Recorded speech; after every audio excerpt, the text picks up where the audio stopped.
Verónica es una adolescente de 19 años, originaria de una aldea del municipio de Nevaj, departamento del Quiché. Su idioma materno es el Ixil y habla el castellano como segunda lengua. Viste el traje indígena Ixil, por lo que en varias ocasiones ha sido discriminada por personas mestizas. Fue víctima de violencia sexual a los 16 años. Actualmente vive con su mamá, papá, sus 2 hermanos, su hermana y su hija. Su papá trabaja en la milpa en las montañas de Nevaj y su mamá se dedica a vender leña. En la aldea donde vive Verónica, las mujeres constantemente experimentan situaciones de acoso sexual. Después de la agresión sexual que sufrió ella, nunca volvió a salir de su casa, hasta que su mamá buscó apoyo en la red de mujeres Ixiles de Nevaj. Entonces volvió a salir.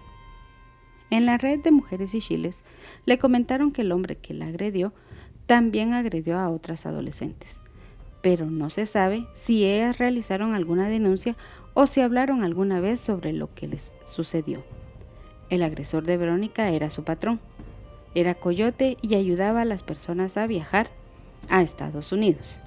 Era un hombre muy religioso que siempre hablaba de Dios y decía todo el tiempo que Dios hizo a las mujeres y que no les haría ningún daño.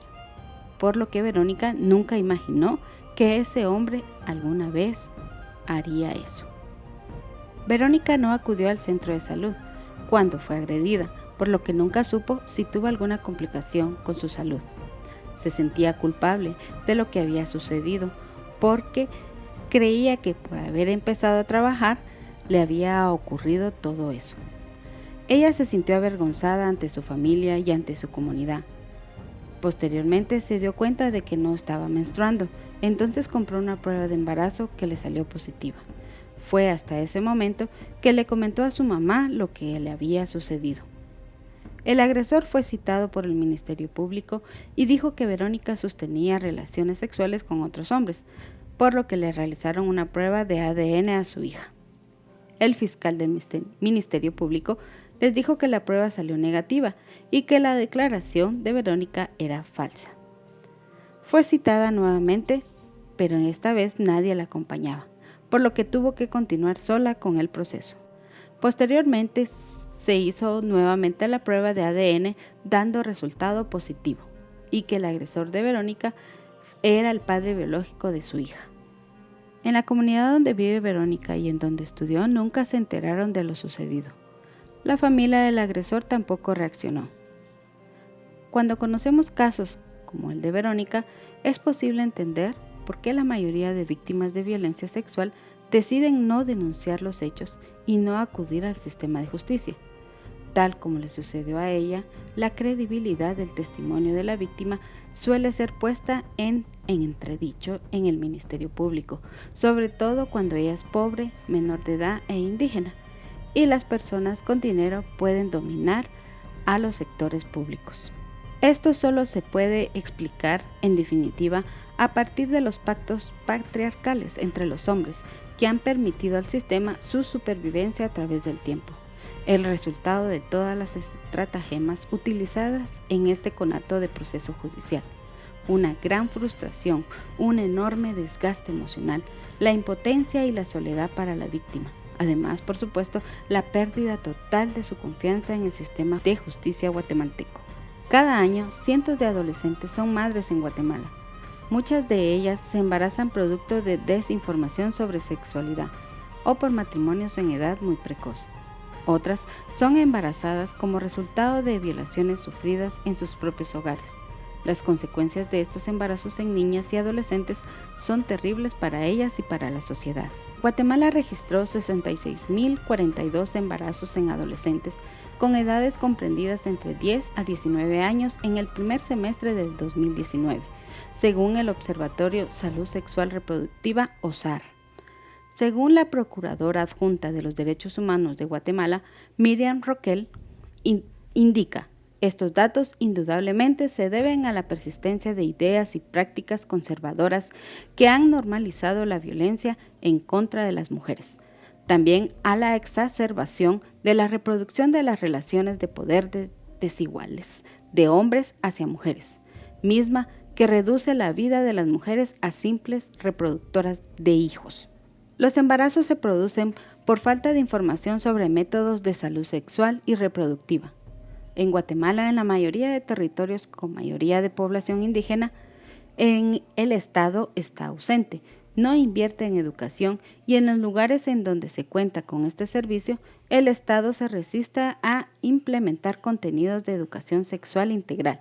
Esto refuerza la visión en la sociedad guatemalteca de que la educación sexual es un tema tabú, ya que muchas veces, por vergüenza, las adolescentes se limitan a preguntar, lo cual hace que no les den buen uso a los métodos anticonceptivos y en otros casos ni lo utilizan. También se da por los matrimonios forzados o con el consentimiento de las adolescentes con el objetivo de tener una buena estabilidad económica para la familia, a causa de las violaciones que cada una de las adolescentes sufre dentro del seno familiar o en los espacios en donde viven. De igual manera, Medarda Castro, especialista en desarrollo social, derechos humanos y pueblos indígenas, destaca que hay una escasa presencia de las instituciones del Estado, principalmente en el área rural y en las regiones indígenas, en las que las instituciones responsables, por ejemplo, de los servicios de salud y educación para la niñez indígena rural, no abordan los temas como la sexualidad y los derechos de la salud reproductiva. El embarazo en la adolescencia puede también tener repercusiones sociales y económicas negativas para las muchachas, sus familias y sus comunidades. Muchas adolescentes que se quedan embarazadas se ven obligadas a dejar la escuela. Un adolescente con escasa o ninguna educación tiene menos aptitudes y oportunidades para encontrar un trabajo. Esto también puede tener un costo económico para el país, puesto que se pierden los ingresos anuales de una mujer joven que hubiera ganado a lo largo de su vida de no haber tenido un embarazo precoz. Esto demuestra una situación grave de violación de los derechos humanos en niñas y mujeres que son víctimas de un embarazo no deseado. Para ellas, un embarazo a tan temprana edad es una sentencia de vida a la pobreza. Durante el 2017, los registros del Ministerio de Salud Pública y Asistencia Social revelan que 90.899 niñas y adolescentes entre los 10 y los 19 años se encontraban en estado de gestación. El departamento con mayor porcentaje de embarazos corresponde a Huehuetenango, con 8.856 casos, donde un 65% de su población es indígena. Entre ellos, 977 se registraron en Varillas, 679 en San Mateo Ixtatán, 534 en La Democracia, 485 en Cuilco, 410 en San Pedro Solomá y el resto de los municipios menos de 400 casos. Medarda Castro destaca que en este departamento, donde los niveles de migración a Estados Unidos son altos por parte de los jefes de familia, la niñez ha quedado desprotegida, especialmente las niñas, y por ende las niñas indígenas se enfrentan a mayores riesgos. Alta Verapaz es el segundo departamento con más casos de embarazo según el OSAR. Se registraron 7.863 casos, entre ellos 1.359 en San Pedro Carchá, 678 en Senajú, 639 en Chisec, 583 en Caabón. Los otros municipios presentaron cifras menores a 500 casos. Es de destacar que en este departamento el 92% de la población se considera indígena. Como a Verónica y a muchos adolescentes les arrancaron la posibilidad de continuar una vida usual. Su desarrollo emocional, cognitivo y corporal se tropezó con la noticia de que un nuevo ser estaba creciendo dentro de ellas. Un impacto que quiebra el proyecto de cualquier persona que no ha llegado a la adultez y que quizá no planificaba la crianza de un bebé o unirse en matrimonio con su pareja del momento. Esa es la realidad en la que viven ellas. Un Estado y una sociedad que obliga a las niñas a criar niños. Y aunque las cifras del Ministerio de Salud Pública muestran un leve descenso, las cantidades aún escandalizan a quien las analiza con detenimiento. Según la Procuradora Adjunta, en Guatemala, histórica y sistemáticamente, la violencia sexual ha sido utilizada como un instrumento para someter a las mujeres. y a la fecha, el Estado de Guatemala ha demostrado poca voluntad política para condenar a los responsables de los hechos de violencia sexual como crímenes de lesa humanidad, cometida contra mujeres de comunidades enteras durante el conflicto armado interno. Esto sin duda ha contribuido a reafirmar la normalización de la violencia sexual en contra de las mujeres. Para contrarrestar la situación se requiere asegurar la educación formal, incorporar educación sexual en las escuelas, apoyar a las familias y adolescentes con espacios de diálogo amigables. Además, si se considera que muchos de estos embarazos son resultados de abusos sexuales y violencia, es de vital importancia empoderar a estas niñas y a sus familias en el conocimiento de sus derechos, denunciando a los perpetradores y rompiendo el silencio, el cual frecuentemente impide que estas situaciones salgan a la luz pública.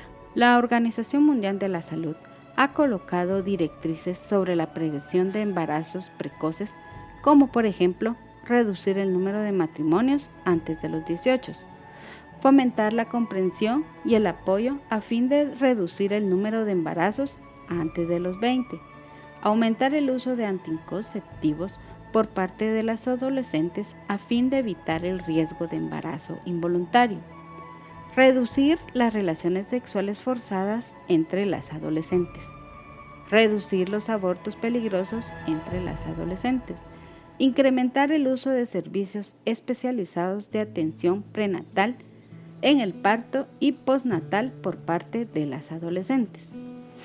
Pero ahora, ¿todas estas directrices en realidad han funcionado? Ahora sería bueno volver a replantear todo esto y en realidad ver qué es lo que tenemos que hacer para que haya un cambio. Te dejo esta cuestionante.